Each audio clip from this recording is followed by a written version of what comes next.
আসসালামু আলাইকুম। সবাইকে স্বাগত জানাচ্ছি। আমি নাসরুল ইসলাম তন্ময়। শুরুতে বিআরবি কেবল সংবাদ শিরোনাম জানিয়ে দেব এই মুহূর্তে হাতে পাওয়া সর্বশেষ গুরুত্বপূর্ণ আপডেট বাংলা সংবাদ। শুরুতেই থাকছে শেখ হাসিনাকে চুপ থাকতে বলায় ডক্টর ইউনূসের প্রতি নাখোশ ভারত। ভারতীয় বার্তা সংস্থা পিটিআইকে সম্প্রতি একটি সাক্ষাৎকার দিয়েছেন অন্তর্বর্তী সরকারের প্রধান উপদেষ্টা ডক্টর মোহাম্মদ ইউনূস।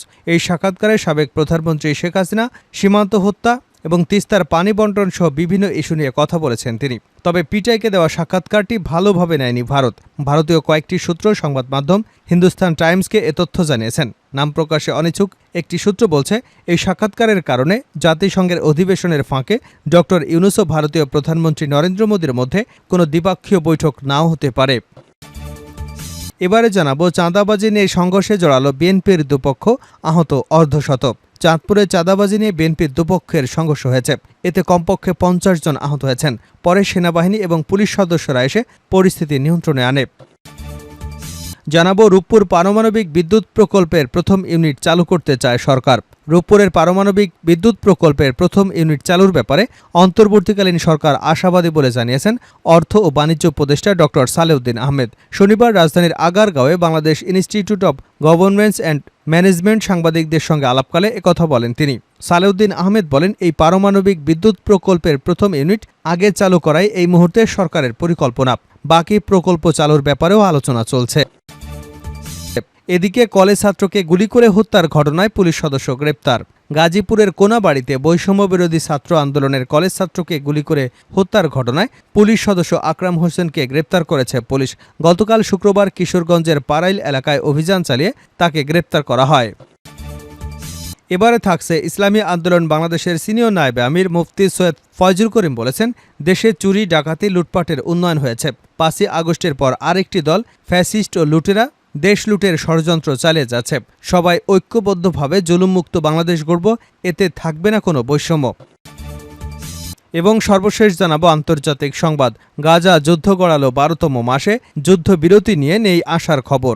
শনিবার পর্যন্ত ইসরায়েলি বাহিনীর হামলায় অবরুদ্ধ উপত্যকাটিতে প্রায় 41,000 ফিলিস্তিনি নিহত হয়েছেন, উদ্বাস্তু হয়েছেন গাজার প্রায় সব বাসিন্দা। পুরো উপত্যকা ধ্বংসস্তূপে পরিণত হয়েছে। এখনও প্রতিনিয়তই গাজায় হামলা চালাচ্ছে ইসরায়েলি বাহিনী। এদিকে পোলিও টিকাদান কর্মসূচি চলাকালে গাজার স্কুলে আশ্রয় শিবিরে ইসরায়েলি হামলায় 13 জন নিহত হয়েছেন। কোথাও কোথাও দুপক্ষের মধ্যে লড়াইয়ের খবরও পাওয়া গেছে। এতক্ষণ শিরোনাম শুনছিলেন, এবার বিস্তারিত। প্রিয় দর্শক, আপনি যদি এই চ্যানেলে নতুন হয়ে থাকেন, ভিডিওটি দেখতে দেখতে চ্যানেলটি সাবস্ক্রাইব করে আমাদের সঙ্গে থাকুন। আর এই ভিডিও সম্পর্কে আপনি আপনার মূল্যবান মতামতটি কমেন্ট বক্সে জানিয়ে দিন। আর হ্যাঁ প্রিয় দর্শক, জানিয়ে দিন ভিডিওটি কোথা থেকে দেখছেন। শেখ হাসিনাকে চুপ থাকতে বলায় ডক্টর ইউনূসের প্রতি নারাজ ভারত। ভারতীয় বার্তা সংস্থা পিটিআইকে সম্প্রতি একটি সাক্ষাৎকার দিয়েছে অন্তর্বর্তী সরকারের প্রধান উপদেষ্টা ডক্টর মোহাম্মদ ইউনূস।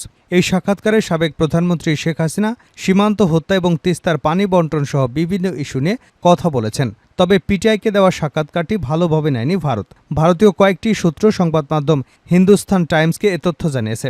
নাম প্রকাশে অনিচ্ছুক একটি সূত্র বলছে, এই সাক্ষাৎকারের কারণে জাতিসংঘের অধিবেশনের ফাঁকে ডক্টর ইউনূস ও ভারতীয় প্রধানমন্ত্রী নরেন্দ্র মোদীর মধ্যে কোনো দ্বিপক্ষীয় বৈঠক নাও হতে পারে। হিন্দুস্তান টাইমস জানিয়েছে, জাতিসংঘে মোদীর সঙ্গে ডক্টর ইউনূসের বৈঠকের আয়োজন করতে গত সপ্তাহে ভারতকে একটি প্রস্তাব দেয় বাংলাদেশ। এ নিয়ে এখনও ভারত থেকে কোনো আনুষ্ঠানিক জবাব আসেনি, কারণ নিউ ইয়র্কে মোদীর দ্বিপক্ষীয় বৈঠকের বিষয়টি এখনও চূড়ান্ত হয়নি। অধ্যাপক ইউনূস পিটিআইকে দেওয়া সাক্ষাৎকারে বলেছেন, সাবেক প্রধানমন্ত্রী শেখ হাসিনা ভারতে বসে যেসব দিক নির্দেশনা দিচ্ছেন সেগুলো উচিত নয়। তিনি প্রত্যাবর্তনের অনুরোধ জানানোর আগ পর্যন্ত হাসিনাকে চুপ থাকার আহ্বান জানান। এছাড়া আওয়ামী লীগ ছাড়া অন্য কোনো রাজনৈতিক দলকে ভারত যে ইসলামিক দল মনে করে সেটিও ঠিক নয়। গত 5 আগস্ট ছাত্র জনতার গণঅভ্যুত্থানের মুখে দেশ ছেড়ে পালাতে বাধ্য হন শেখ হাসিনা। ওই দিন তিনি ভারতের দিল্লিতে আশ্রয় নেন। এরপর থেকে সেখানেই রয়েছেন তিনি। চাঁদাবাজি নিয়ে সংঘর্ষে জড়ালো বিএনপির দুপক্ষ, আহত অর্ধশত। চাঁদপুরে চাঁদাবাজি নিয়ে বিএনপির দুপক্ষের সংঘর্ষ হয়েছে। এতে আহত হয়েছেন 50 জন। পরে সেনাবাহিনী ও পুলিশ সদস্যরা এসে পরিস্থিতি নিয়ন্ত্রণে আনে। গতকাল শুক্রবার রাতে শহরের পুরানবাজার বউবাজার এলাকায় সংঘর্ষ হয়। শনিবার উভয় পক্ষের মধ্যে মীমাংসা করেন স্থানীয় রাজনৈতিক নেতারা। পুলিশ ও স্থানীয়রা জানান, চাঁদাবাজি ও আধিপত্য বিস্তার নিয়ে বিএনপির দুপক্ষের নেতাকর্মীদের মধ্যে দ্বন্দ্ব ছিল। তা মীমাংসার কথা থাকলেও গতকাল রাতে সংঘর্ষ হয়। জানা গেছে, সংঘর্ষ চলাকালে দোকানপাট ভাঙচুর করে বিক্ষুব্ধরা। সংঘর্ষে আহতদের মধ্যে ৩৫ জন চাঁদপুর ২৫০ শয্যা সরকারি জেনারেল হাসপাতালে চিকিৎসা নিয়েছেন। আহতদের দাবি, চাঁদাবাজিতে বাধা দেওয়ায় স্থানীয় বিএনপি নেতা রব মিজি, রানা মিজি, শফিক মিজির নেতৃত্বে ২ শতাধিক মানুষ লাঠি, সোঁটা ও দেশীয় অস্ত্র নিয়ে তাদের উপর অতর্কিত হামলা চালায়। হামলার সময় অনেকে বেধড়ক পিটিয়ে এবং এলোপাথাড়ি কুপিয়ে গুরুতর জখম করেন। সংঘর্ষে আহত চাঁদপুর পৌর ২ নম্বর ওয়ার্ড যুব দলের যুগ্ম আহ্বায়ক মোহাম্মদ আলম খান বলেন, সম্প্রতি স্থানীয় রব মিজি এবং তার ছেলে রানা এক নিরীহ ব্যক্তির কাছ থেকে চাঁদা চেয়ে তাকে মারধর করেন। এ সময় এলাকার এক যুবক বাধা দিতে গেলে হাতাহাতির ঘটনা ঘটে। এলাকার গণ্যমান্য ব্যক্তিরা বিষয়টি সমাধানের আশ্বাস দেন। এরই মধ্যে শুক্রবার সন্ধ্যার পর রব মিজি এবং তার সহযোগী বহিরাগতদের সহায়তায় অস্ত্রশস্ত্র নিয়ে এসে আমাদের এলাকার দোকানপাটে ব্যাপক ভাঙচুর করেন। কয়েক ঘণ্টা ব্যাপী চলা সংঘর্ষে নারী পুরুষ সহ প্রায় ৫০ জন আহত হয়েছেন। রূপপুর পারমাণবিক বিদ্যুৎ প্রকল্পের প্রথম ইউনিট চালু করতে চায় সরকার। রূপপুর পারমাণবিক বিদ্যুৎ প্রকল্পের প্রথম ইউনিট চালুর ব্যাপারে অন্তর্বর্তীকালীন সরকার আশাবাদী বলে জানিয়েছেন অর্থ ও বাণিজ্য উপদেষ্টা ডক্টর সালেউদ্দিন আহমেদ। শনিবার রাজধানীর আগারগাঁওয়ে Bangladesh Institute of Governance and ম্যানেজমেন্টে সাংবাদিকদের সঙ্গে আলাপকালে তিনি একথা বলেন। ডক্টর সালেউদ্দিন আহমেদ বলেন, এই পারমাণবিক বিদ্যুৎ প্রকল্পের প্রথম ইউনিট আগে চালু করাই এই মুহূর্তে সরকারের পরিকল্পনা। বাকি প্রকল্প চালুর ব্যাপারেও আলোচনা চলছে। তিনি বলেন, রাশিয়ার রাষ্ট্রদূত এসেছিলেন, আমরা তার সঙ্গে আলাপ করেছি। আমরা তাদের টেকনিক্যাল টিমের সঙ্গে বসব। অর্থ ও বাণিজ্য উপদেষ্টা বলেন, বাজারে চাঁদাবাজি করলে ব্যবস্থা নেওয়ার নির্দেশনা দেওয়া হয়েছে। বাজার কারসাজি নিয়ন্ত্রণে সরকার কঠোর অবস্থানে রয়েছে। জেলা প্রশাসকদের বলেছি, বাজারে কেউ চাঁদাবাজি করলে তাদের বিরুদ্ধে ব্যবস্থা নিতে। নিত্য প্রয়োজনীয় পণ্যের দাম কমার আশাবাদ ব্যক্ত করে তিনি বলেন, আস্তে আস্তে নিত্য প্রয়োজনীয় দ্রব্য নিয়ন্ত্রণের মধ্যে চলে আসবে। বাজারে পণ্যের দাম একেবারে যে কমে যায়নি তা কিন্তু নয়। আমরা চেষ্টা করছি কৃষকরা যাতে ন্যায্য মূল্যটা পায়। এজন্য আমরা কাজ করে যাচ্ছি। ভোক্তার ডিজিকে বাজার মনিটর করতে বলেছি, যাতে করে বাজার মূল্য নিয়ন্ত্রণে আনা যায়। যদিও সে এখন নেই, খুব শিগগিরই ভালো লোক আসবে এখানে। বাজারে চাঁদাবাজি করলে ডিসির ব্যাপারে ব্যবস্থা নেবেন। কলেজ ছাত্রকে গুলি করে হত্যার ঘটনায় পুলিশ সদস্য গ্রেপ্তার। রাজবাড়ীর কোনাবাড়িতে বৈষম্য বিরোধী ছাত্র আন্দোলনে কলেজ ছাত্রকে গুলি করে হত্যার ঘটনায় পুলিশ সদস্য আকরাম হোসেনকে গ্রেপ্তার করেছে পুলিশ। গতকাল শুক্রবার কিশোরগঞ্জের পাড়াইল এলাকায় অভিযান চালিয়ে তাকে গ্রেপ্তার করা হয়। শনিবার সন্ধ্যায় গাজীপুর মহানগর পুলিশের কোনাবাড়ি জোনের সহকারী কমিশনার সুবীর কুমার সাহা এ তথ্য নিশ্চিত করেছেন। গ্রেপ্তার হওয়া ওই কনস্টেবলের নাম মোহাম্মদ আকরাম হোসেন ২২। তিনি গাজীপুর শিল্প পুলিশে কর্মরত ছিলেন। গত ৫ অগাস্ট কোনাবাড়ি থানার পাশে গুলি করে কলেজ ছাত্র মোহাম্মদ হৃদয় ২০কে হত্যা করা হয়। নিহত হৃদয় টাঙ্গাইলের গোপালপুরের আলমনগর গ্রামের লাল মিয়ার ছেলে। তিনি হেমনগর ডিগ্রি কলেজের একাদশ শ্রেণীতে পড়াশোনা করতেন। পাশাপাশি কোনাবাড়ি এলাকায় বসবাস করে অটোরিকশা চালিয়ে জীবিকা নির্বাহ করতেন। পুলিশ সূত্রে জানা গেছে, বৈষম্য বিরোধী ছাত্র আন্দোলনের সময় গাজীপুর মহানগরের কোনাবাড়ি সড়কের কোনাবাড়ি এলাকায় গত ৫ অগাস্ট মোহাম্মদ হৃদয় বিগত আওয়ামী সরকারের বিরুদ্ধে বিভিন্ন দাবিতে স্লোগান দেন। এ সময় কয়েকজন পুলিশ সদস্যদের উপস্থিতি দেখতে পেয়ে হৃদয় রাস্তার পাশে অবস্থান নেন। এ সময় শিল্প পুলিশে কর্মরত কিছু পুলিশ সদস্য কোনাবাড়ি এলাকায় দায়িত্ব পালন করছিলেন।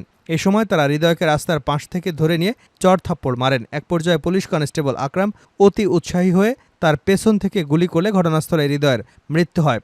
ওই ঘটনায় নিহতের ফুফাতো ভাই মোহাম্মদ ইব্রাহিম বাদী হয়ে কোনাবাড়ি থানায় একটি হত্যা মামলা করেন। পরে পুলিশ অভিযান চালিয়ে গত শুক্রবার রাতে কিশোরগঞ্জের পাড়াইল এলাকা থেকে আকরামকে গ্রেপ্তার করে। শেষ করছে আন্তর্জাতিক সংবাদ দিয়ে। গাজা যুদ্ধ গড়ালো ১২তম মাসে, যুদ্ধবিরতি নিয়ে নেই আশার খবর। ফিলিস্তিনের গাজায় ইসরায়েলি বাহিনীর নির্বিচার হামলা ১২তম মাসে গড়ালো, কিন্তু এখনও এই যুদ্ধ থামার কোনো ইঙ্গিত পাওয়া যাচ্ছে না। আজ শনিবার পর্যন্ত ইসরায়েলি বাহিনীর হামলায় অবরুদ্ধ উপত্যকাটির প্রায় ৪১,০০০ ফিলিস্তিনি নিহত হয়েছেন। উদ্বাস্ত হয়েছেন গাজার প্রায় সব বাসিন্দা। পুরো উপত্যকা ধ্বংসস্তূপে পরিণত হয়েছে। এখনও প্রতিনিয়তই গাজায় হামলা চালাচ্ছে ইসরায়েলি বাহিনী। এদিকে পোলিও টিকাদান কর্মসূচি চলাকালে গাজায় স্কুলে আশ্রয় শিবিরে ইসরায়েলি হামলায় ১৩ জন নিহত হয়েছেন। কোথাও কোথাও দুপক্ষের মধ্যে লড়াইয়ের খবরও পাওয়া গেছে। তবে মধ্যস্থতাকারীদের বিরামহীন চেষ্টার পরও নতুন করে যুদ্ধবিরতির কোনো সম্ভাবনা দেখা যাচ্ছে না, কারণ যুদ্ধবিরতি নিয়ে দুপক্ষই নিজেদের শর্তে অনড়। ফলে প্রায় ১ বছর হতে চলা এই হত্যা ও ধ্বংসযজ্ঞ কবে থামবে তা নিশ্চিতভাবে বলাই কঠিন। গত বছরের 7 অক্টোবর দক্ষিণ ইসরায়েলে নজিরবিহীন এক হামলা চালায় গাজার শাসক গোষ্ঠী হামাস। সেদিন থেকে গাজায় পাল্টা নির্বিচার হামলা শুরু করে ইসরায়েলি বাহিনী। গাজার স্বাস্থ্য মন্ত্রণালয়ের হিসাবে ইসরায়েলি হামলায় গতকাল নতুন করে আরও 61 জন নিহতের তথ্য পাওয়া গেছে। এ নিয়ে মোট নিহতের সংখ্যা বেড়ে হয়েছে 40,939 জন। আহত নয়তো পঙ্গু হয়েছেন প্রায় 95,000 ফিলিস্তিনি।